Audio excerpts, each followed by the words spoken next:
Well, exactly. I mean, it crosses party lines because, as we know, former Homeland Security Chief Tom Ridge admitted that the Bush administration would routinely pressure him to raise the terror alert. We documented dozens of examples where they were faking alerts for their political gain. And now Obama, you know, the change candidate, is taking a leaf out of Bush's book. And with the House all but certain to go back to the Republicans, the Senate is kind of hanging in the balance.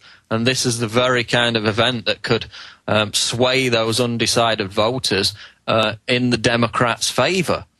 I mean, remember the Kerry Bush election? On the same day, I believe, the 29th of October 2004, we had the infamous Bin Laden tape where, you know, he came out against Bush, and of course it helped Bush at a time when they were even Steven in the polls, and Bush won the election. So it seems almost every October before an election we have Al-Qaeda step in to have their influence, and it always helps the establishment, the people in positions of authority. And here's why the system's worried. In '94, they had Newt Gingrich, the pro-global warming taxer, the pro-global government supporter, the pro-open border CFR minion, lead the Republicans into a rat hole. This time, many of these Republicans are good people. They're anti-NAFTA, anti-GATT. They are anti-open borders. They are anti-carbon tax. They are anti-Federal Reserve. And that's got the system really scared. And many Democrats that won Democratic primaries, they were basically singing the same tune.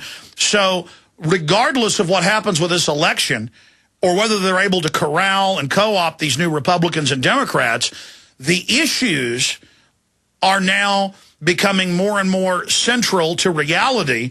And we're now discussing things that really matter, like the banking cartel and all of this corruption. But the average person who listens to this show and who is informed about geopolitics, stage terror, provocateur terror, they're looking at this and saying, Anwar-al-Awlaki runs all the attacks of the last 2 years. We've got all these conflicting stories about these toner bombs. This changes the political discussion from the huge political rout that's happening, where all these fence sitters say, I better vote Republican, like it's a horse race, like they're betting on the winner. I mean, it's very simple. It's like when Las Vegas gives 2-to-1 odds for a football team. Most people bet for the football team that's a shoe-in to win. And so they know that there was a complete implosion in Democratic confidence and that Republicans were set to take the Senate with another 2 seats. And this has put some momentum back into the Democrats to at least hold on to the Senate. But this whole thing is tailored for Americans who are kind of halfway paying attention. Because if you're not really paying attention, you just hear about toner bombs and Muslim terrorists and some guy named Awlaki, and you don't even know that he's at the Pentagon meeting with the brass and running all these attacks, even though it's admitted. So they're targeting people who are halfway paying attention or aren't really paying attention and just see the newspaper headlines, or who are in a restaurant and see Fox News on the screen. But more and more people aren't halfway listening. They're really focused, and they're remembering all of this, and they're seeing this pattern. But yet again, we called it, that there would be staged events right before the election, and I called it again last night, not because I'm smart, but because I study this, and I know their MO. They follow these shake and bake, pre-packaged. It's like buying a box of, pre-made pancake mix. All you do is add milk, stir it up, and put it in the pan. And we know the ingredients. We know the philosophy, the MO, the systems, the signatures that these people follow. We know the signs. And so I was able to say, look for more bombings. And I pointed out back in July when we made all these predictions, it could be bombings in Europe. It could be bombings here, but that they want duds so there's not a real investigation, and so they can say, see, we stopped it, we protected you, and it changes the political discussion away from the economy and the open borders and the wars and the police state to, oh, look at what a great job Barack Hussein Obama did for us.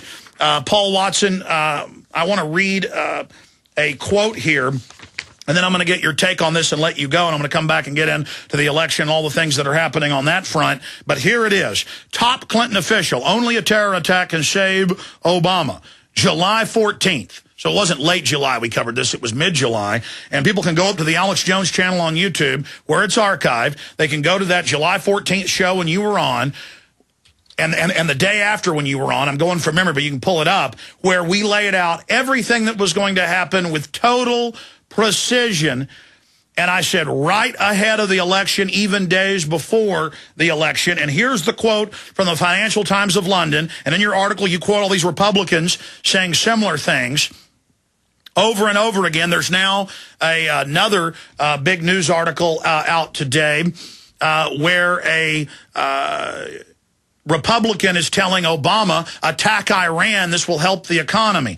I mean, these guys are very brazen about what they do because they're not just communicating to the public in these newspapers. Sometimes they're communicating with each other, like 4 years ago or 3.5 years ago when Gary Hart, CFR, Hart-Rubin Commission head, who wrote the Homeland Security Plan, sent a letter to Ahmadinejad and said, look, we'll stage terror attacks. You better do what we say. Don't just think because the public's against attacking Iran, it won't happen. Remember, we staged the Gulf of Tonkin and other events. But here's the quote.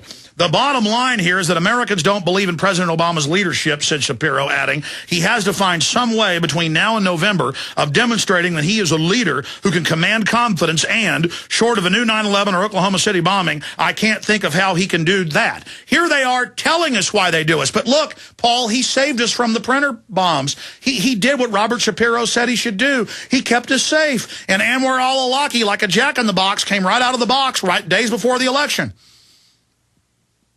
Absolutely. And I mean, remember again, literally, it wasn't even 4 separate occasions that we said that Obama would seek to exploit a terror attack. I mean, remember his rhetoric last month. In fact, it was in September. Yeah, we wrote articles about that where he said we may have to absorb an attack. A terror attack. Exactly. I'm sorry. Go ahead.